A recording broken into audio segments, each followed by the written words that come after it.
physics, morning physics.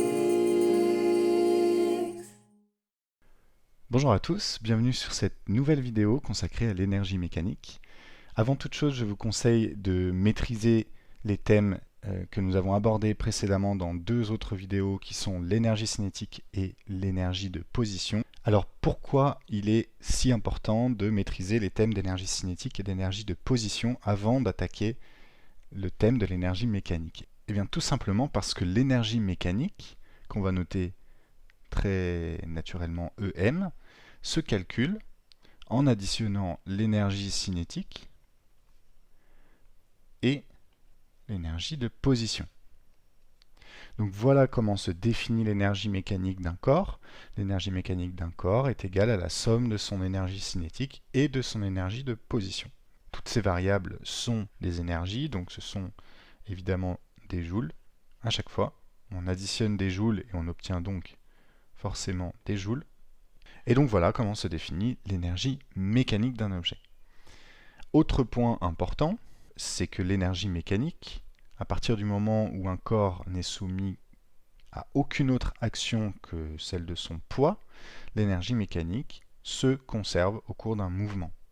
Ça veut dire que cette valeur, peu importe ce qu'elle vaut, cette valeur restera constante au cours du mouvement d'un objet, c'est-à-dire qu'on va s'attendre à ce que l'énergie cinétique monte ou descende et que l'énergie de position monte ou descende en conséquence pour que ce résultat reste tout le temps le même. C'est ce que veut dire l'énergie mécanique se conserve. Intéressons-nous tout de suite à cette situation. Donc nous avons un immeuble, nous avons une personne qui tend le bras par la fenêtre du 10e étage à peu près. Elle tient une balle, voilà, cette balle que j'ai représentée en rouge. Elle va lâcher sans vitesse initiale cette balle. Je l'ai dessinée dans une autre position au cours de sa chute, celle-ci. Puis une dernière position qui est vraiment la dernière position que la balle va avoir avant de toucher le sol. Mais on est bien juste au moment avant que cette balle touche le sol. Ici, vous voyez, j'ai préparé quelques petits rectangles. Ces rectangles vont représenter l'énergie de position, l'énergie cinétique et l'énergie mécanique de la balle dans ces trois positions. Étudions tout de suite ce qu'il se passe dans cette première position. Alors dans cette première position, la balle est à son altitude maximale, d'accord ?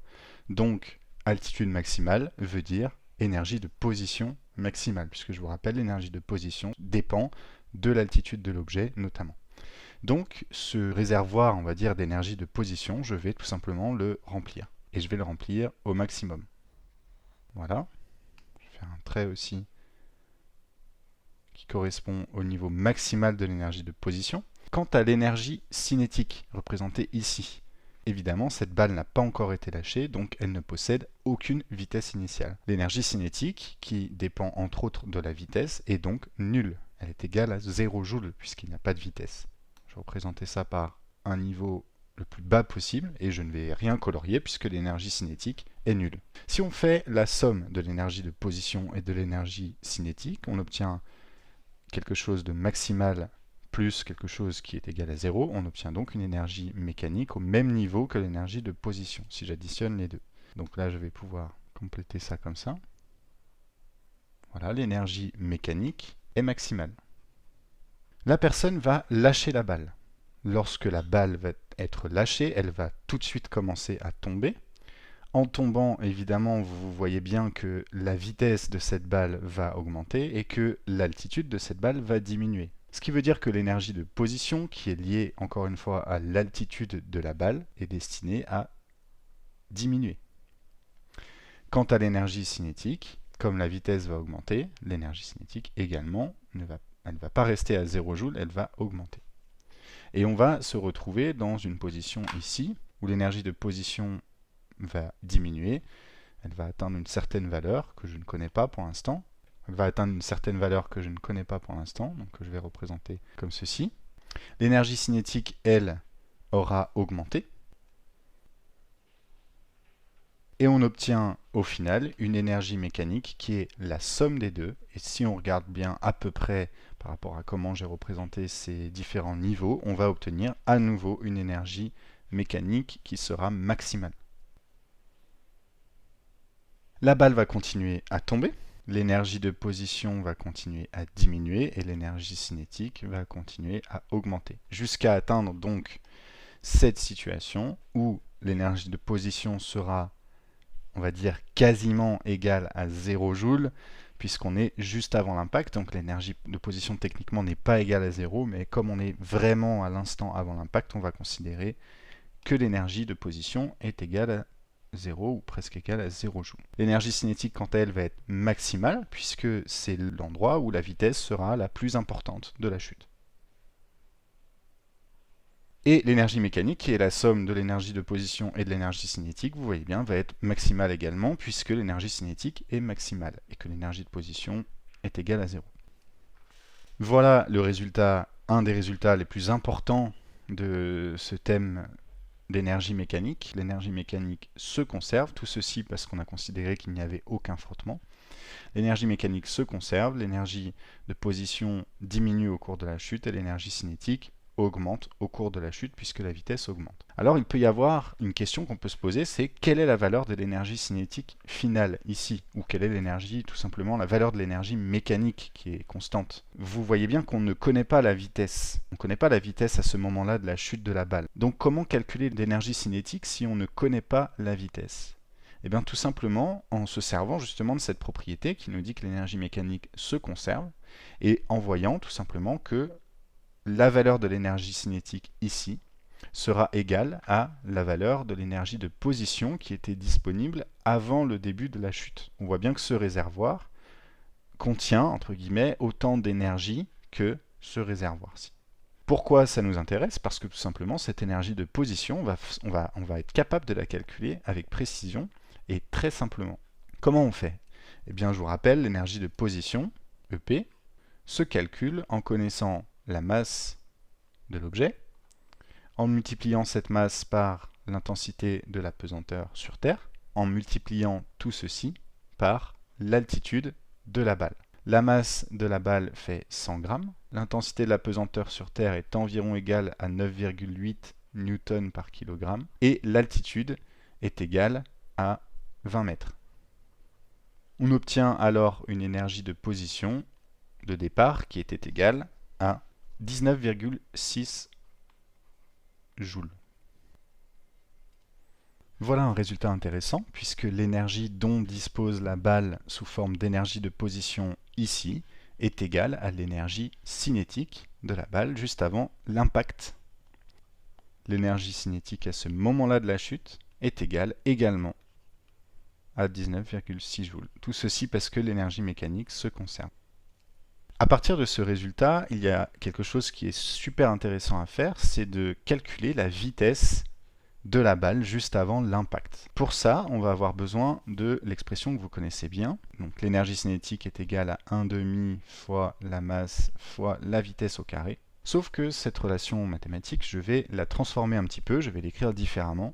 Vous ne devez pas être capable au niveau 3e de faire ce que je vais faire ici. On vous donnera systématiquement la formule que je vais écrire. Cette équation, on peut la transformer de la manière suivante. On peut dire que V est égal à racine carrée de 2 fois EC sur M.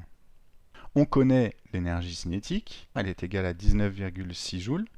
On connaît la masse, 0,1 kg toujours, et je vous laisse vous en convaincre en faisant le calcul, on trouve une vitesse environ égale à 19,8 mètres par seconde, ce qui est environ égal à une vitesse, en multipliant par 3,6, à 71,3 km par heure. Voilà, donc simplement en connaissant une propriété qui est que l'énergie mécanique se conserve s'il n'y a pas de frottement, que l'énergie de position se calcule de la manière suivante, on est capable de calculer la vitesse finale de la balle juste avant l'impact. Voilà, ce qui serait intéressant à faire, mais je ne vais pas le faire maintenant, vous pouvez vous amuser entre guillemets à le faire, c'est de choisir une autre balle, de prendre une balle qui a une masse par exemple de 10 kg. Vous refaites le calcul de l'énergie de position ici. Vous allez vous rendre compte que l'énergie de position sera supérieure puisque le terme en le terme en kilogrammes aura augmenté. Hein. Donc on aura une énergie de position supérieure, on aura une énergie cinétique supérieure juste avant l'impact, mais en faisant ce calcul, vous vous rendriez compte que la vitesse finale serait exactement la même, d'accord, puisque l'augmentation de l'énergie cinétique serait compensée par également une augmentation de masse. Donc finalement, dans le résultat, on trouverait la même chose. Voilà pour ce résultat très important qui découle donc de cette propriété comme quoi l'énergie mécanique se conserve au cours du mouvement. Nous allons tout de suite étudier une deuxième et dernière situation, et cette fois-ci je vais me servir d'un jeu vidéo. C'est un jeu qui s'appelle Planet Coaster, qui consiste à créer son parc d'attractions, et qui laisse la possibilité aux joueurs de créer ses propres montagnes russes. Alors voici la première montagne russe. Alors pendant que le wagon est en train de monter, vous avez vu, ce wagon ne monte pas comme par magie, il monte grâce à une chaîne qui est tractée par un moteur. Cette chaîne permet donc au wagon de prendre de l'altitude et donc, si vous avez bien suivi, de gagner en énergie de position. Arrivé en haut de la montée, le wagon possède son énergie de position maximale, puisque c'est l'altitude maximale à laquelle la chaîne l'a tracté. À partir de ce moment-là, le wagon est libéré de la chaîne, il n'y a aucun moteur qui prend le relais, tout ceci se passe de manière absolument naturelle, c'est les lois de la physique qui font que le wagon va gagner en vitesse. Pourquoi? Parce qu'il va tomber le long de ce parcours. Au cours de cette chute, comme on a vu tout à l'heure, le wagon accélère, il gagne en vitesse et il gagne donc en énergie cinétique. Par contre, il perd en énergie de position. Vous voyez qu'il est de moins en moins haut par rapport au sol. Il va arriver un moment où le wagon sera à son altitude la plus basse possible, c'est-à-dire presque au niveau du sol. L'énergie cinétique sera maximale, la vitesse sera maximale. Par contre, l'énergie de position sera minimale. L'altitude du wagon sera très faible. Au cours de ce mouvement, on peut dire que l'énergie mécanique s'est conservée, si on oublie le fait qu'il y ait des frottements. L'énergie mécanique disponible ici par le wagon est donc définie par l'énergie mécanique qui était disponible à cet endroit-là. Hop, je vais mettre play. Voici une deuxième bosse. On voit que le wagon passe cette bosse sans problème et continue son parcours. Voici une deuxième montagne russe qui est vraiment très proche de la première, à une différence près que la bosse ici est plus haute. Alors, je vais accélérer un petit peu. Même fonctionnement, le wagon gagne en énergie de position grâce au moteur et à la chaîne. À cet endroit-là, il est libéré de sa chaîne, il va gagner en énergie cinétique, mais l'énergie mécanique sera conservée. L'énergie mécanique disponible ici a été définie par l'énergie mécanique qui était disponible ici. Et on voit ici que l'énergie mécanique que devrait posséder le wagon pour monter en haut de cette bosse devrait être plus importante que celle qu'il possède ici, puisque cette énergie mécanique était définie par la hauteur de cette chaîne. Voyons voir tout de suite. Qu'est-ce qui se passe? Eh bien, on voit tout simplement que le wagon n'arrive pas à monter et repart dans l'autre sens. Peut-être que vous vous posez une question, pourquoi le wagon n'arrive pas à remonter exactement cette pente puisque c'est de là qu'il est parti? Eh bien, tout simplement parce que il y a des frottements dans la vraie vie. Dans la vraie vie, ce n'est pas un monde où on simplifie les choses comme on le fait pour les exercices de physique. Nous avons des frottements, c'est-à-dire que les roues frottent avec les rails, le wagon frotte avec l'air, ce qui fait que l'énergie mécanique n'est pas conservée. Elle diminue au cours du temps, elle diminue faiblement, mais elle diminue au cours du temps. Donc c'est pour ça que le wagon n'arrive pas à remonter totalement en haut de cette première bosse. Et si on regarde ce qui se passe, donc à chaque fois, voilà, j'accélère, vous allez voir que le wagon va monter de moins en moins haut puisqu'il est freiné par les frottements. D'accord? Voilà, mais en aucun cas, il est possible de voir ce wagon passer cette deuxième bosse puisque l'énergie mécanique qu'on lui avait permis d'obtenir en haut de cette chaîne n'est pas assez élevée pour atteindre le point le plus haut de cette bosse. Je vous montre juste un petit bilan sur ce thème. Donc l'énergie mécanique, voilà, 2 points à retenir. L'énergie mécanique d'un corps, c'est la somme de son énergie cinétique et de son énergie de position, c'est-à-dire que ça s'écrit mathématiquement EM égale EC plus EP. Et le deuxième point à retenir, c'est que si un corps n'est soumis qu'à son poids, alors son énergie mécanique se conserve. Voilà, j'espère que cette vidéo vous a plu, j'espère qu'elle vous a permis de mieux comprendre ce qu'est l'énergie mécanique. On se retrouve très prochainement pour une nouvelle vidéo. Till the morning feels easy.